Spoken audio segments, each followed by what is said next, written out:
Bien-aimés, je vous salue dans le nom du Seigneur Jésus-Christ.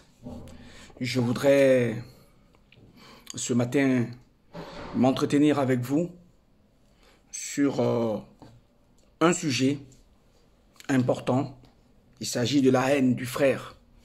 Mais avant de répondre à cette question, à savoir si un frère peut haïr un frère dans la foi,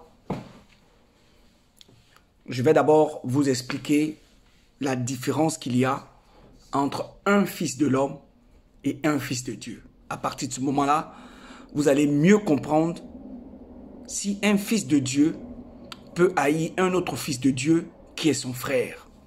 Et vous allez vous-même tirer les conclusions à la lumière des Saintes Écritures, si Dieu le permet.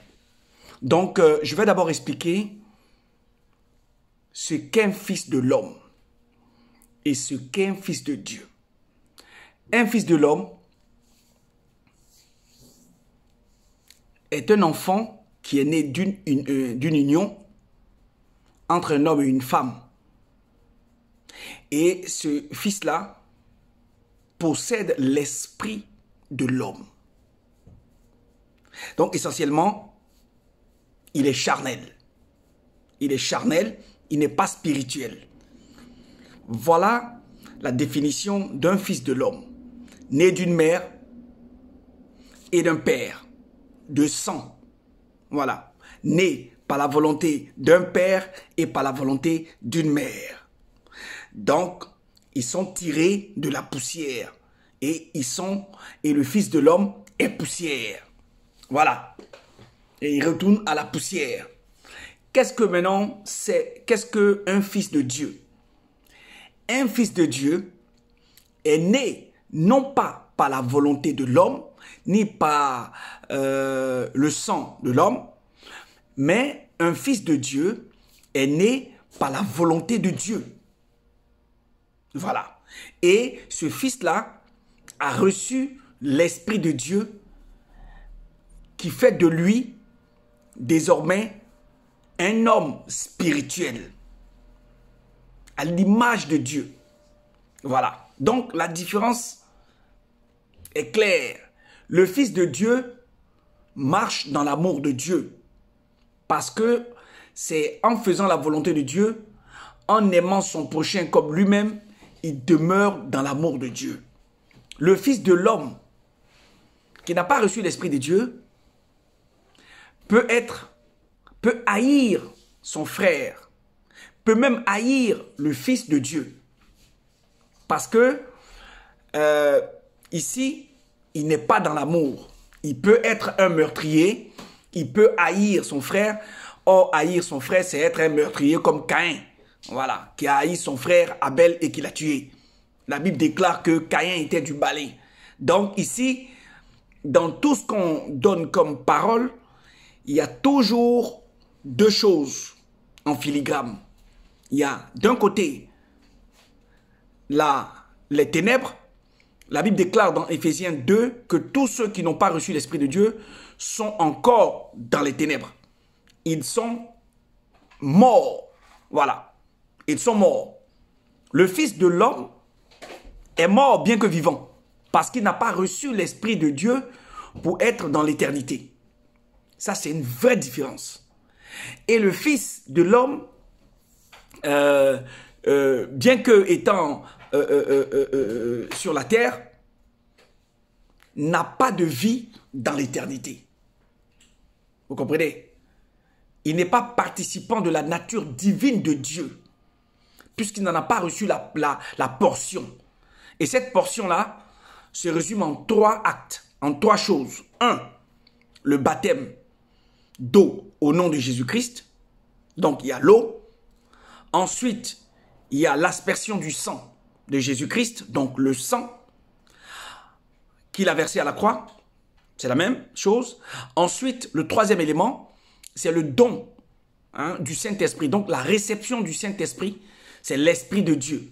Voilà ce qui fait d'un homme fils de Dieu et voilà ce qui fait d'un homme un homme nouveau. Lui, il a pour fin la vie éternelle et pour fruit la sainteté. Le Fils de l'homme n'a pas pour fruit la sainteté, ni pour fin la vie éternelle. Le Fils de l'homme a pour fin la mort, donc la perdition. Voilà la véritable différence spirituelle qu'il y a entre le Fils de Dieu qui est spirituel et le Fils de l'homme qui est charnel, pour me résumer. Je voudrais préciser ici que désormais, comme j'ai commencé mes vidéos, je n'enseigne plus, n'est-ce pas, pour donner des rudiments aux enseignants, mais j'enseigne maintenant pour que tout le monde puisse avoir accès à ce que j'ai reçu comme parole de Dieu, à mon humble niveau, et que ça soit accessible à tout le monde. Voilà, plus de grands bavardages, plus de grands mots, voilà, plus de lyrique, voilà. Je m'adresse au Fils de Dieu lambda et à la fille de Dieu lambda, qui doit recevoir cet enseignement pour comprendre, afin qu'elle puisse passer au lait, afin qu'elle puisse passer du lait, de l'enseignement du lait, c'est-à-dire de l'enseignement qui est pour les nouveaux convertis, à l'enseignement parfait ou à l'enseignement solide pour ceux qui sont les hommes parfaits et les hommes qui marchent dans la connaissance et dans l'amour de Dieu depuis des années. Voilà, donc quand j'entends nouveaux convertis, c'est pourquoi les nouveaux convertis, on ne les recommande pas. Voilà, on les laisse d'abord mûrir, hein, afin qu'ils passent du lait à la nourriture solide. Voilà, donc c'était une précision de taille qu'il fallait faire. Maintenant, je vais rentrer dans le sujet. Est-ce qu'un fils de Dieu peut haïr un autre fils de Dieu qui est son frère? Je fais cette formulation parce que la formulation vient du livre de Jean, 1 Jean 2, à partir du verset 11. Disons du verset 9 à 11. Est-ce que quelqu'un ou un fils de Dieu peut haïr un fils de Dieu qui est son frère? Pour que là, ça soit plus clair, je pouvais dire, est-ce que un fils de Dieu peut haïr un frère? Point. Mais pour que ça soit plus clair dans l'esprit, pour qu'il n'y ait pas de confusion, qu'on n'aille pas dans tous les sens, je préfère préciser ma pensée. Un fils de Dieu qui dit qu'il a reçu l'Esprit de Dieu, qui a reçu l'aspersion du sang de Jésus-Christ, qui a été baptisé dans les eaux, hein, qui est mort et ressuscité avec Jésus-Christ, peut-il haïr un frère ou une sœur qui a reçu également le Saint-Esprit et qui est dans la maison de Dieu avec lui? Voilà la question. J'ai entendu dire des gens qui disent que oui, qu'ils ne savent pas pardonner. Mais ils souhaitent qu'on les appelle des frères et des sœurs. Or, l'amour vient de Dieu. C'est celui qui aime qui est de Dieu. Voilà. Il faut qu'on soit bien clair. L'apôtre Jean a été très clair dans le livre dans l'épître de Jean, au chapitre 1, au chapitre 2. Il a été très clair. L'apôtre Paul aussi a été très clair pour dire que, dans le livre de Colossiens, que l'amour est le lien de la perfection. Jacques aussi a été très clair en parlant de la loi royale. Aimez vos prochains, aime ton prochain comme toi-même. Jésus-Christ, dans l'évangile de Jésus-Christ, dans le livre de Matthieu, dans le livre de Marc et de Luc, a été très clair. Il nous a donné un commandement. J'allais dire même 2 grands commandements. L'amour de Dieu et l'amour de son prochain. Est-ce que quelqu'un qui a reçu l'Esprit de Dieu, qui est devenu fils de Dieu, peut-il haïr son frère qui a reçu aussi l'Esprit de Dieu?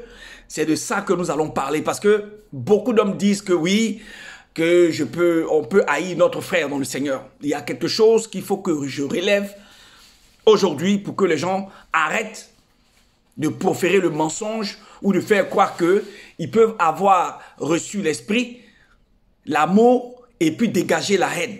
C'est pas possible. C'est deux choses qui ne marchent pas ensemble. On ne peut pas dire qu'on aime Dieu et puis haïr un frère. On ne peut pas dire qu'on est dans la lumière et puis haïr un frère. Non. Si on est un frère, qu'on est dans la lumière, c'est qu'on n'a jamais été dans la lumière. On est du diable. Voilà. Parce que c'est le diable qui est meurtrier depuis le départ. C'est lui, dès le commencement, qui était menteur. Caïn est du diable. Voilà pourquoi il a été jaloux de son frère et il a tué. Judas est du malin. Voilà pourquoi Judas a haï, et son frère a haï celui qui lui a qu'il avait appelé au disciple-là pour être apôtre avec lui. Mais c'est le Judas, par la haine, par l'amour de l'argent, qui a livré Jésus. Voilà. Donc, on ne peut pas être dans la maison de Dieu, dans la plénitude, dans l'amour de Dieu, et puis haïr son frère. C'est pas possible. Parce que seul l'amour est le lien de la perfection. C'est la maxime de aime ton prochain comme toi-même qui accomplit toute la loi de Moïse. Toute la loi de Moïse. Vous comprenez? Ne dérobe pas, tu ne commettras pas d'adultère, tu ne proféreras point de faux témoignages. Tous ces commandements de Moïse qui ont été donnés, il n'y a que l'amour du prochain qui permet de l'accomplir. Donc, si quelqu'un n'aime pas son frère, il est dans l'imperfection de Dieu. Or, nous avons reçu les arts de l'Esprit du Seigneur, Jésus-Christ, afin que nous soyons dans la perfection et que lui-même nous rende perfectibles, nous rende inébranlables. Donc, l'amour vient de Dieu et Dieu est lumière. Et celui qui aime aussi son frère est de Dieu également. Donc, c'est facile de reconnaître quelqu'un qui n'est pas de Dieu. Simplement, il n'aime pas son frère. Deuxièmement, il ne pardonne jamais. Donc, c'est ceux-là qui ne sont pas de Dieu. Il ne faut pas tordre l'esprit, il ne faut pas tordre la parole de Dieu en nous faisant croire qu'il y aurait une autre explication ailleurs de ce que est l'amour de Dieu. Non. Aimer son prochain, c'est aimer Dieu. Parce que c'est un commandement de Dieu. C'est l'un des plus grands commandements de Dieu. C'est même la loi royale de Dieu, selon Jacques. Vous comprenez? Donc, je ne vais pas m'attarder trop sur l'explication. Je pense que chacun comprend aujourd'hui que le Fils de Dieu doit passer par trois choses. Dans le livre de Actes 2, 38, il doit être baptisé au nom de Jésus-Christ. Voilà, au nom du Seigneur Jésus-Christ. Il doit recevoir le Saint-Esprit et il doit également recevoir l'aspersion du sang de l'agneau pour être appelé Fils de Dieu, Fils de lumière, parce que c'est ce qui nous fait passer des ténèbres à la lumière, du pouvoir de Satan au pouvoir de Dieu, et qui nous fait passer de la mort à la vie éternelle. Nous avons cette explication dans les Saintes Écritures. Donc, bien aimé, si quelqu'un n'aime pas son frère, il n'a jamais été connu de Dieu. Un point, un trait. Si quelqu'un n'aime pas son frère dans le Seigneur, c'est que c'est un menteur. C'est qu'il est du diable. Il est comme Caïn qui a haï son frère et qui l'a tué. Voilà. Donc, l'amour pardonne, l'amour est patient. Dans le livre de 1 Corinthiens 13, nous avons une très belle lyrique, une très belle explication de ce que c'est que l'amour. L'amour pardonne tout. L'amour. Donc, si l'amour pardonne tout, on ne peut pas haïr un frère.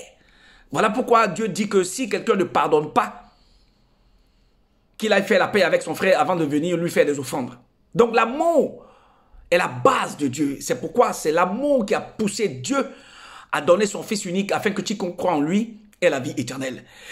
Jésus-Christ, par amour du prochain, par amour de son peuple, s'est livré lui-même à la croix pour que par son sang, il puisse briser cette malédiction-là qui nous a suivis et qui fait que nous avons été séparés de Dieu. Et donc aujourd'hui, nous sommes en paix avec Dieu, nous sommes réconciliés avec Dieu parce que Dieu nous a aimés le premier et nous, parce qu'il nous a aimés avant la fondation du monde, nous sommes rentrés dans son amour et nous sommes devenus fils de Dieu et fils de la maison de Dieu. Nous sommes lumière et cette lumière-là, c'est l'amour que nous devons proférer, c'est l'amour que nous devons dégager pour que nous soyons dans la paix de Dieu. Je vous bénis dans le nom puissant de Jésus-Christ. Amen.